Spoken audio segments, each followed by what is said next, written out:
słuchajcie, idziemy na Wezuwiusza. Wulkan ten jest czynny, wznosi się na wysokość 1282 metry nad poziomem morza i nie jest to dużo, no ale wygląda to na strome podejście. Chcę wam opowiedzieć o ważnym wydarzeniu historycznym. W 79 roku naszej ery miała miejsce słynna erupcja Wezuwiusza, w wyniku której zalane lawą zostały 3 miasta. Pompej, czyli Pompeje po polsku, Herkulanum i Stabej, czy jakoś tak. Niestety ludzi zakopało żywcem w tej lawie. Ludzie byli zaskoczeni. W najbliższych dniach zwiedzimy stanowiska archeologiczne w Pompejach i w Herkulanum. No, ciężka przeprawa, wędrówka przed nami. Zobaczymy, jak wygląda kaldera wulkanu.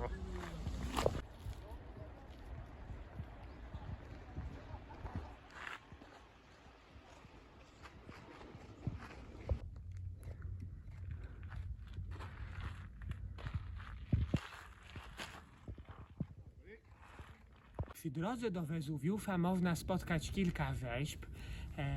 Najbardziej okazałą z nich jest ta oto głowa.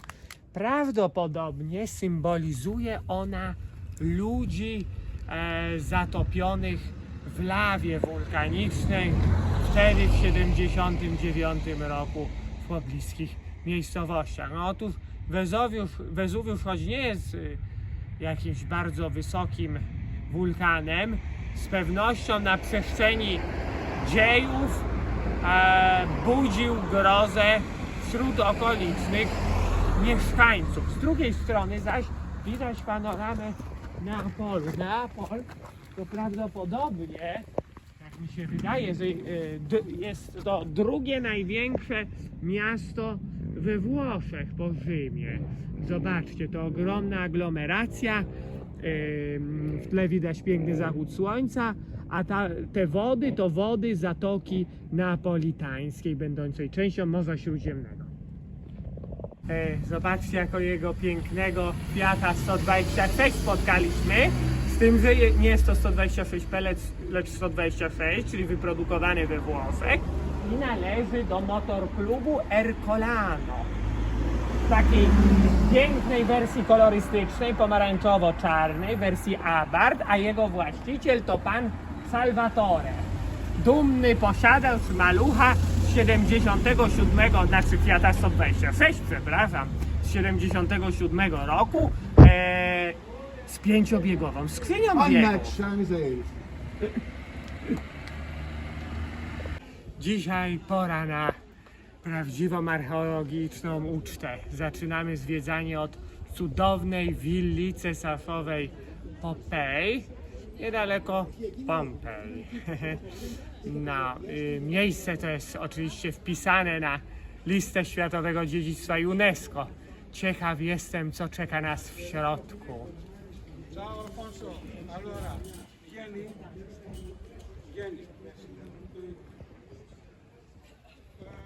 Ta willa jest jednym z najlepiej zachowanych przykładów dawnego stylu pompejańskiego. Cesarzowa Popea była żoną niesławnego cesarza Nerona. Natomiast i żyła w I wieku naszej ery. No, natomiast największą atrakcją tej willi są piękne freski. O, zobaczcie tutaj. A teraz opatrzcie na to jabłko. Ten element fresków został uwieczniony na bilecie do muzeum. Patrzcie.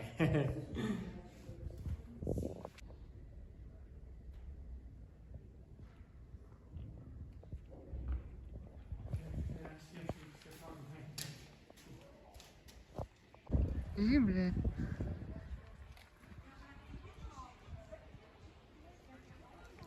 W ogrodzie przylegającym do willi cesarzowej Popei owocują granaty. Zobaczcie, wyglądają na naprawdę soczyste i smaczne. Przyszła pora, żeby zwiedzić cudowne stanowisko archeologiczne Herkulanum. Jest ono słynne na całym świecie. Uczą nawet na polskich lekcjach historii. Co ciekawe, jest lepiej zachowane niż Pompeje. Zobaczymy, co czeka nas w środku. Ale i Herkulanum zostało zniszczone podczas erupcji Wezuwiusza w 79 roku, czyli w I wieku naszej ery. Również wnętrza domów Herkulanum zachowały się w dość dobrym stanie, aczkolwiek freski tutaj nie są tak imponujące jak w willi cesarzowej Popei.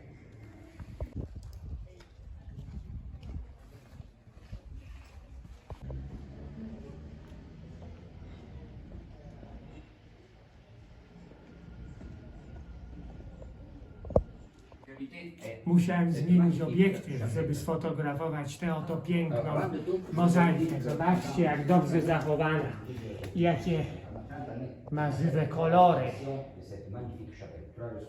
A po lewej druga.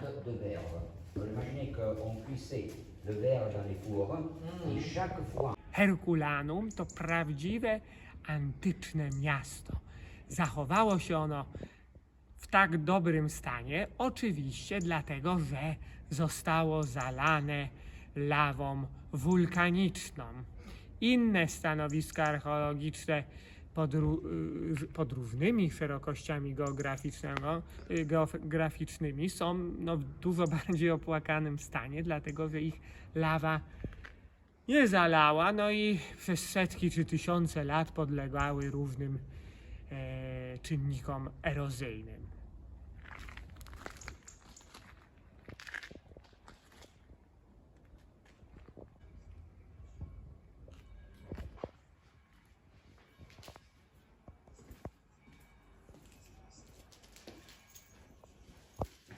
Dzisiaj wybraliśmy się na wycieczkę do Caserty, na północ od Neapolu.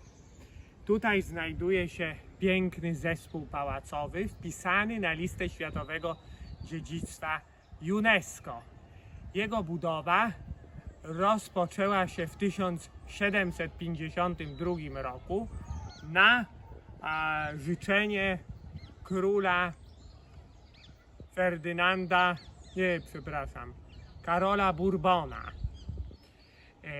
I wzorowano się oczywiście na Wersalu. Natomiast co ciekawe, ten zespół pałacowy nie dość, że jest wpisany na listę Światowego Dziedzictwa UNESCO, to jest jeszcze największy na całym świecie. Na razie zwiedzamy ogrody, natomiast wkrótce będziemy zwiedzać komnaty królewskie. Così la vuoi, poi dopo te la sistemo io, capito? Non si vede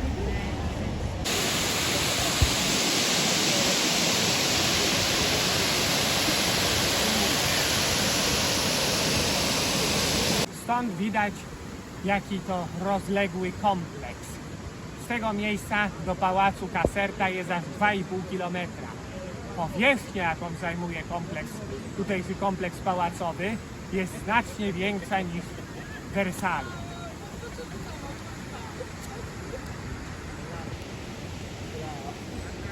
Teraz zwiedzamy wnętrze pałacu w Casercie. Apartamenty królewskie. Niestety obsługa, mimo bardzo drogich biletów, nie pomyślała i nie ma tu żadnego oświetlenia. Zwiedzamy ciemne apartamenty. To, słuchajcie, oburzające. Nie szanuje się tu turysty. Oto pełna przepychu kaplica królewska.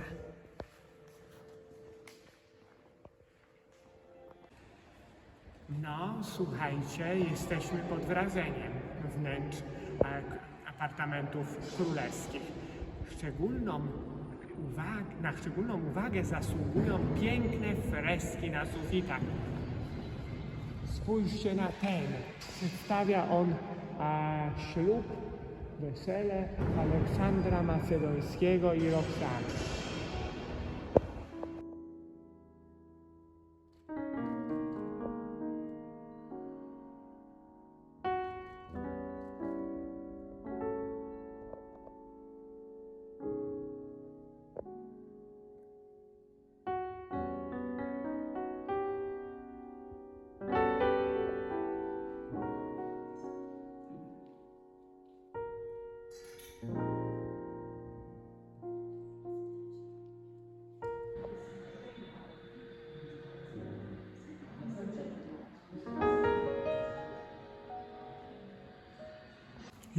Jednym z symboli Neapolu są szopki bożonarodzeniowe, które tutejsi rzemieślnicy wykonują ręcznie od setek lat. No nie mogło tego elementu zabraknąć również w pałacu w Casercie. Zobaczcie, jaka piękna szopka.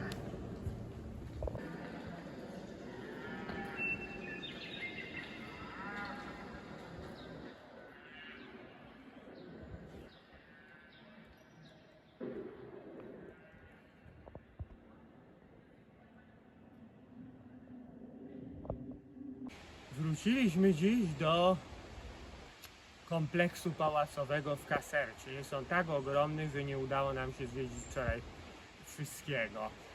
Co ciekawe, zajmuje on powierzchnię, sam pałac, tak? Zajmuje powierzchnię około 47 000 metrów kwadratowych, natomiast ziemia, na której leży wraz z kompleksem ogrodowo-parkowym, zajmuje powierzchnię 1 200 000 km², czyli gdyby dziś wystawić te rezydencje na aukcji, kosztowałaby jakieś $0,5 miliarda i byłaby prawdopodobnie najdroższą nieruchomością na świecie, a przynajmniej jedną z najdroższych. Dzisiaj zwiedzamy ogrody angielskie.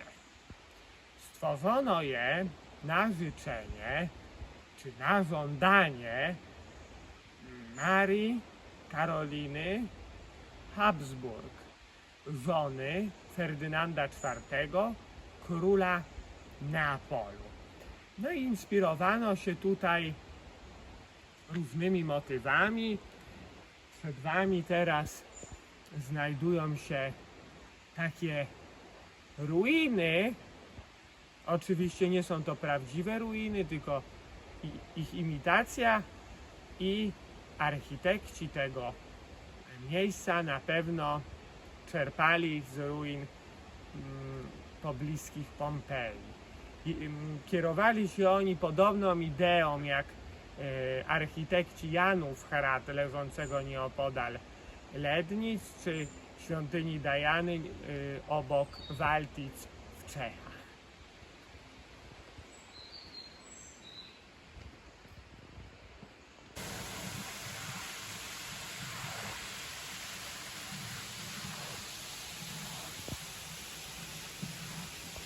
Ogród angielski w pałacu Caserta skrywa wiele tajemnic. Oto jedna z nich, tak zwany kryptoportyk, stylizowany oczywiście na czasy antyczne.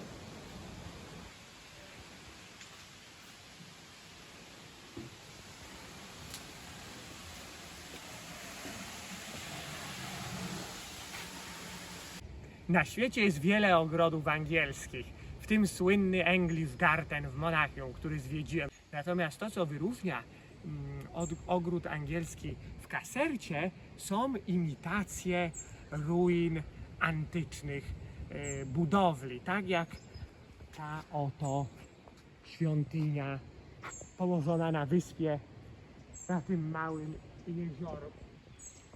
Znowu jesteśmy w Casercie. Dzisiaj będziemy zwiedzać Belvedere San Leucio, który wraz z głównym pałacem królewskim jest wpisany na listę Światowego Dziedzictwa UNESCO. Dziś jest bardzo ładna, słoneczna pogoda. Belvedere prezentuje się bardzo atrakcyjnie w promieniach słonecznych. No i w końcu mamy okazję zrobić zdjęcie z Mustangiem. A z drugiej strony zobaczcie, widać Wezuwiusza.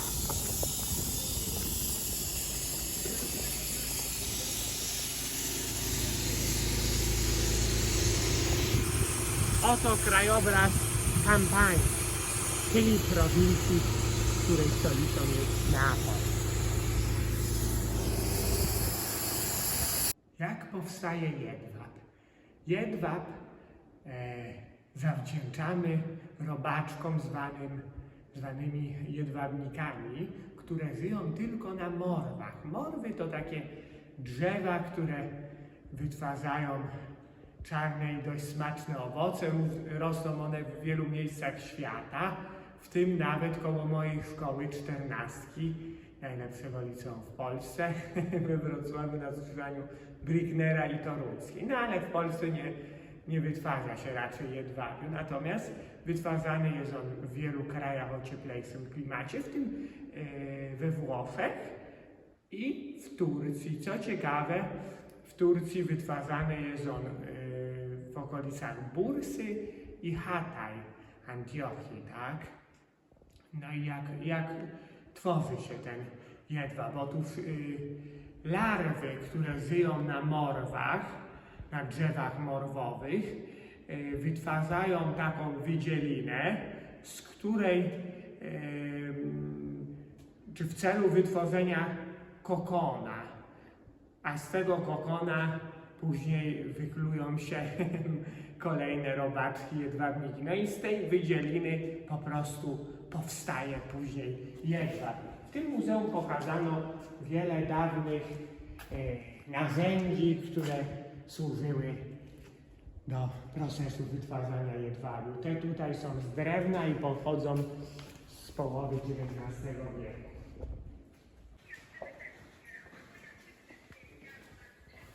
Oto farbiarnia.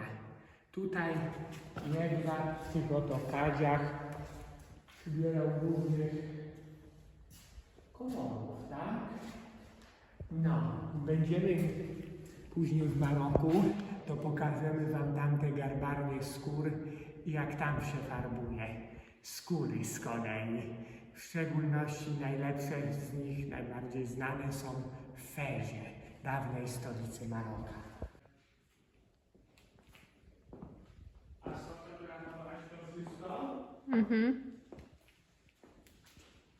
Ta sala poświęcona jest rozmaitym maszynom tkackim, które tkały wyroby z jedwabiu. Tutaj na przykład mamy tak zwaną maszynę Jacquarda. Jej nazwa pochodzi od nazwiska jej twórcy, Józefa Marii Jacquarda, który zaprezentował tą maszynę w Paryżu w 1801 roku. Zobaczcie na te krosna. Jest ich tu chyba z kilkanaście.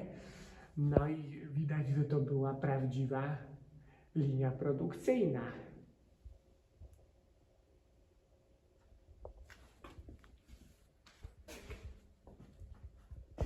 Spójrzcie na te suknie. Stworzył ją słynny projektant Michel del Prete w kolekcji Moda Italia z roku 2001. No i jest ona wykonana oczywiście z jedwabiu, z ręcznie haftowaną koronką i dodatkowo czy wysadzana jest kryształami górskimi Swarowskiego. Przed wami monumentalny akwedukt Van Vitellego.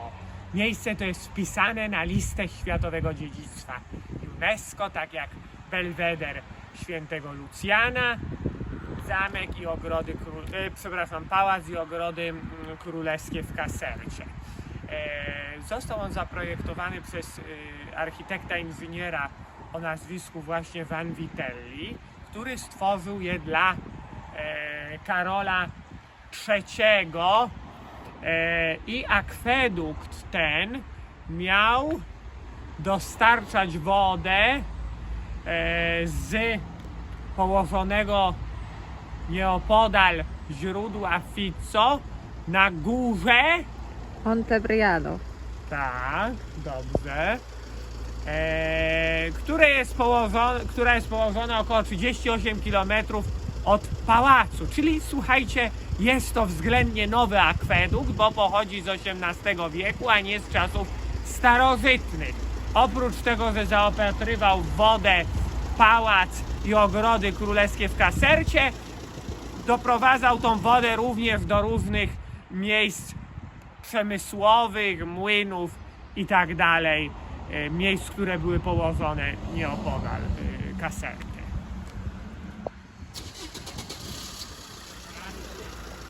Neapol ma wiele twarzy. Oto Napoli Sotterranea, czyli jego kolejne, tym razem podziemne oblicze. Co ciekawe, miejsce to ma długą historię, tak? Pierwsze wykopaliska archeologiczne sięgają 5000 lat wstecz. W III wieku przed naszą erą byli tu Grecy, gdyż na tych terenach była tak zwana Magna Grecja. Pamiętacie? Z lekcji historii. No, w każdym razie Grecy wykopywali tutaj, czy wydobywali tak tuf, przy okazji drążąc tunele. Następnie tu byli Rzymianie i tak powstawała rozbudowana sieć podziemnych tuneli. Dziś liczy ona aż 900, czy powierzchnię, tak? Ma ona powierzchnię 900 000 metrów kwadratowych. Co ciekawe, w trakcie II wojny światowej ukrywali się tutaj mieszkańcy przed bombardowaniami. Wybraliśmy się do Terme di Agnano, czyli gorących źródeł na przedmieściach, położonych na przedmieściach Neapolu.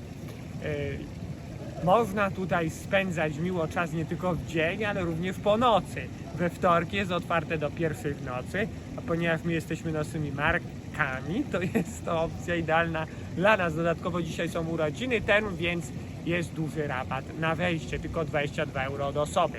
Są tu źródła gorące, naturalne, gorące źródła siarkowe, więc ta woda ma właściwości lecznicze. Jest naprawdę ciepło. Szczerze mówiąc, jest dużo cieplej niż na zewnątrz.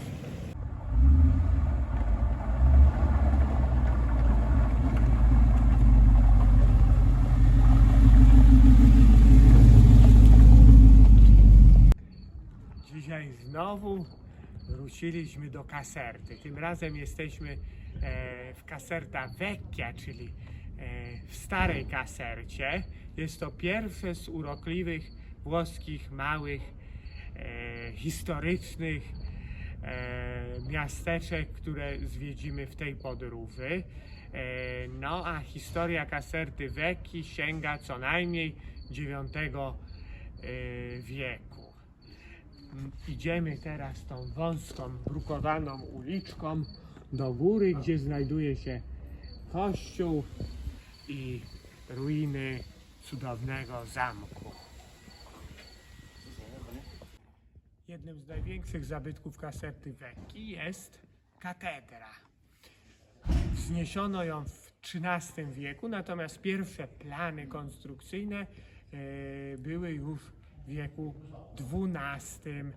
Drugim najciekawszym zabytkiem tego urokliwego włoskiego miasteczka są ruiny zamku, do którego właśnie zmierzamy. Niestety dzień jest bardzo pochmurny.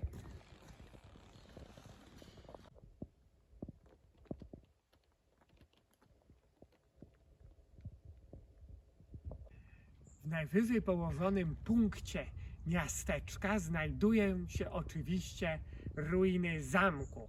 Natomiast na uwagę zasługuje ta oto baszta. Zachowała się w bardzo dobrym stanie i czytaliśmy, że jest to, słuchajcie, największa okrągła baszta w całej Europie.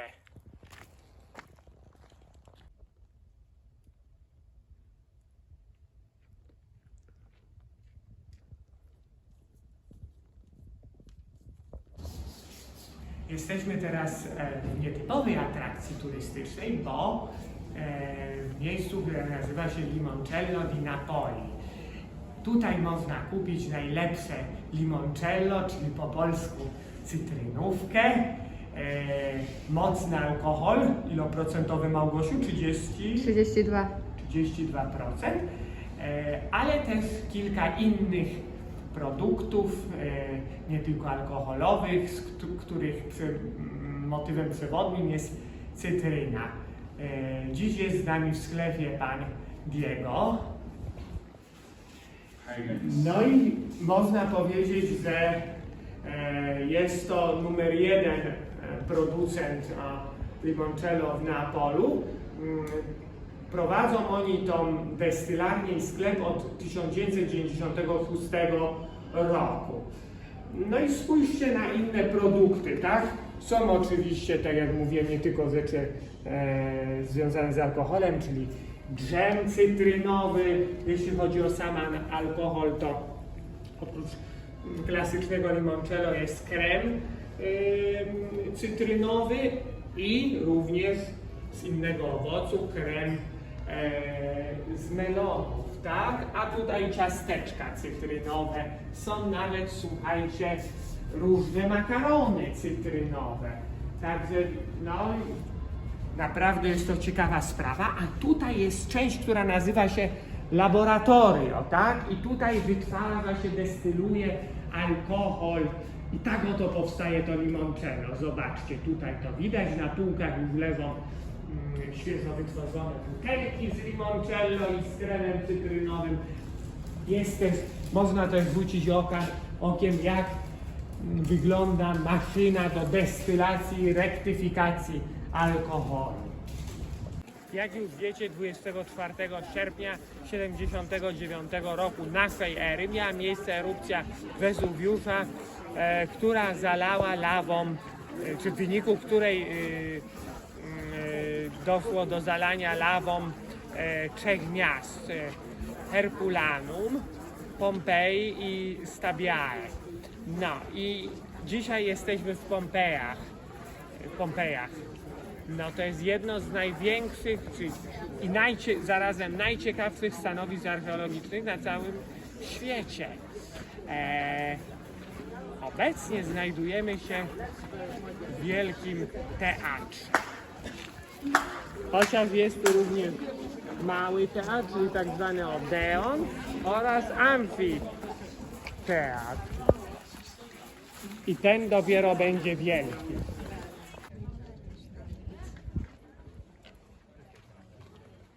Znajdujemy się teraz w centralnej części Pompeji. Przed wami piękny pomnik Centaura. Natomiast po lewej stronie znajduje się forum, czyli główny plac miejski. Listen now, I showed you the basilica, but then we didn't help it.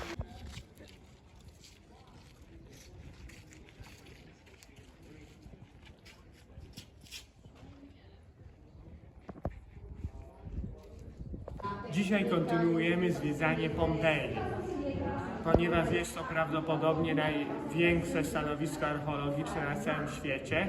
No musimy złożyć jego zwiedzenie, czy ten czas na jego zwiedzenie, tak, na kilka dni. Kupiliśmy sobie kartę roczną, dzięki czemu możemy tu wrócić kilkukrotnie. Teraz jesteśmy w łaźniach podmiejskich, nieopodal bramy morskiej, Porta Marina. Spójrzcie na tą piękną mozaikę i te freski.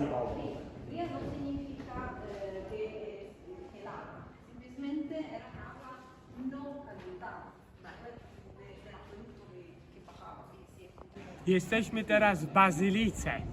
Tutaj koncentrowało się życie religijne mieszkańców Pompeji. A w tle widać forum, czyli główny plac miejski, gdzie byliśmy już ostatnio.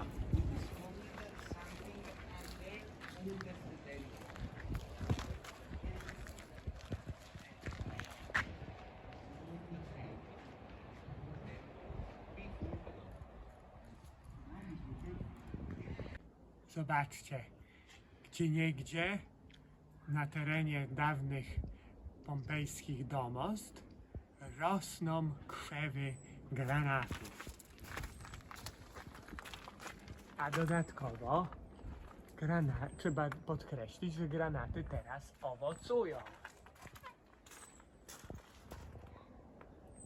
Trzeba przyznać, że Pompeje były wyjątkowo malowniczo położone. Z forum rozpościera się piękny widok na Wezuwiusza, natomiast z tego domostwa położonego nieopodal forum widać pięknie Morze Śródziemne i niestety słońce powoli chyli się ku zachodowi, no gdyż trzeba pamiętać, że jest koniec października i dzień jest już krótki. Jedziemy teraz tangencjale, czyli obwodnicą miasta.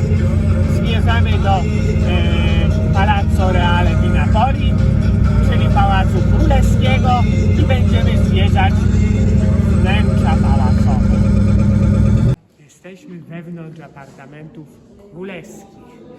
Oto jedna z sal, a mianowicie sala tronowa. Oczywiście wnętrza czy zdobienia tych apartamentów są pełne przepychów.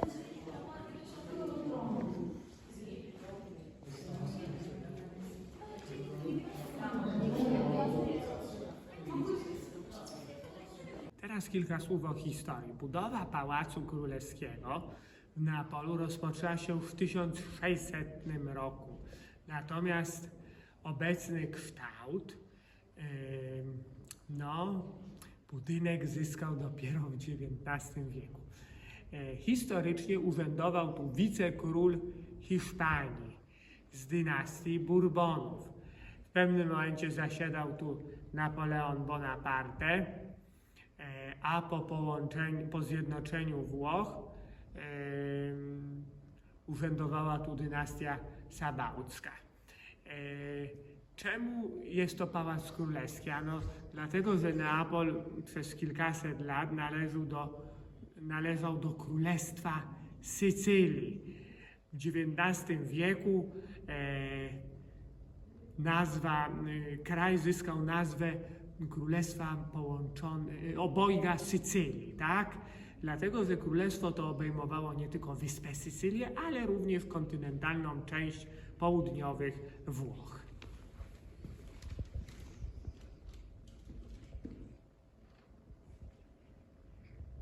Oto sala Herkulesa, nazywana w XVII wieku salą wicekróla. Jest jedną z największych w Pałacu Królewskim.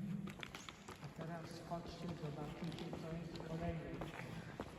No chodźcie, no szybko.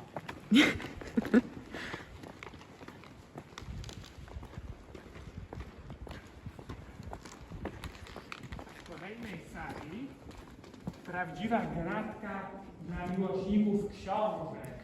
Mianowicie to niezwykłe, drewniane, obrotowe biurko do czytania.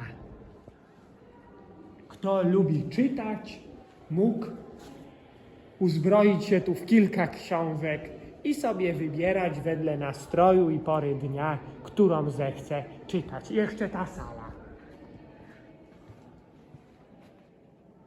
Ładna. A oto kaplica królewska.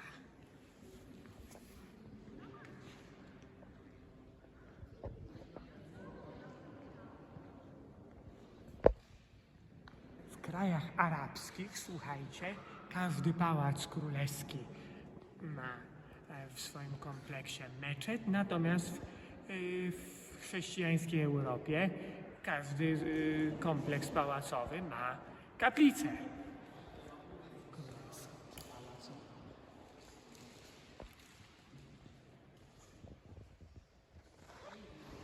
Dzisiaj pojechaliśmy na wzgórze Capodimonte.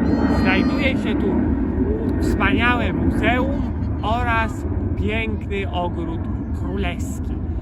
Kompleks ten wzniesiono na polecenie Karola III, króla Hiszpanii oraz Neapolu z dynastii Bourbonów.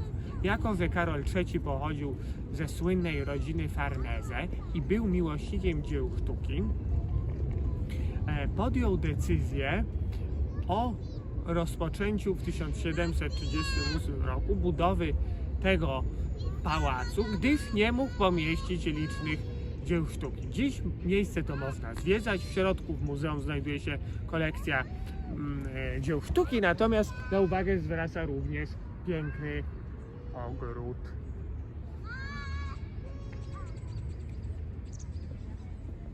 Z tego tarasu roztacza się widok na stare miasto Neapolu. Zobaczcie, po prawej jest tangencjale, czyli obwodnica, którą codziennie jeździmy. Na tamtym wzgórzu naprzeciwko znajduje się zamek świętego Elma, Castel Sant'Elmo. Tutaj mamy Stare Miasto, następnie Zatokę Neapolitańską. Tam w tle w chmurach majaczy wybrzeże sorrentiańskie, a zobaczcie na prawo, czyli na zachód od Sorrento widać wyspę, to Capri. Oprócz tego są tu jeszcze dwie dość duże wyspy, Procida i Ischia, ale tych z tej perspektywy nie widać. Jesteśmy wewnątrz cudownego Muzeum Capodimonte. Jak wiecie, znajduje się tu imponująca kolekcja dzieł sztuki. Dzięki uprzejmości pani Loreny Gaetano, która pracuje w muzeum, możemy sfotografować je przy użyciu statywu. Spójrzcie na te piękne obrazy. To są obrazy Tycjana. Na szczególną uwagę zasługuje obraz po środku, przedstawiający zwiastowanie Najświętszej Maryi Pannie. Po lewej jest oczywiście Archanioł Gabriel, a po prawej Maryja.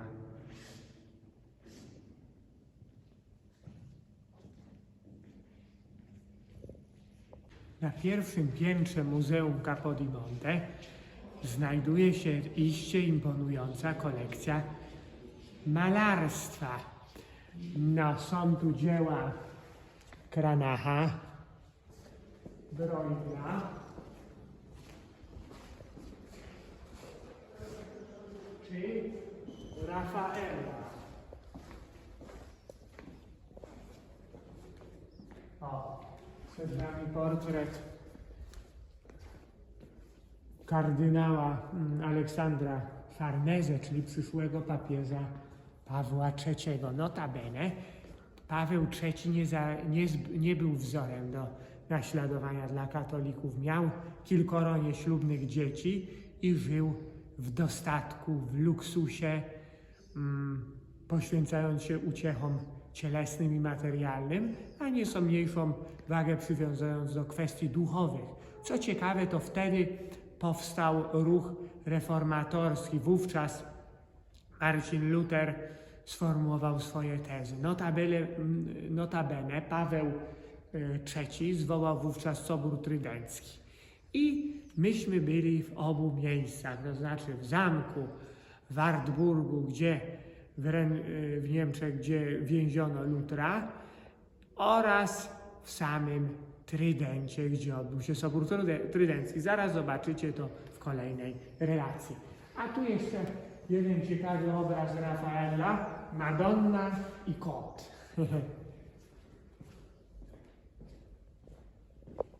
Capodimonte to nie tylko cudowne dzieła sztuki i eksponaty muzealne, ale również piękne, pełne przepychu apartamenty królewskie, tak? Bo był to jeden z pałaców królewskich z dynastii Bourbonów. O, zobaczcie. O, niestety udostępniono tylko kilka z nich, dlatego że inne są w remoncie. Zobaczcie. Pozostałe, które można zwiedzać.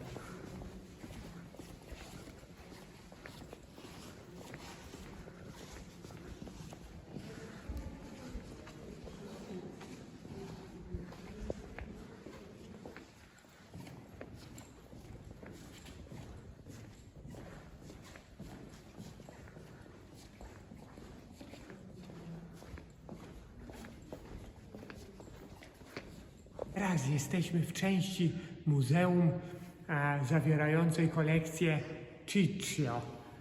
Są tu różne eksponaty, często z Dalekiego Wschodu, z Chin, Japonii i tak dalej, wachlarze, zegarki.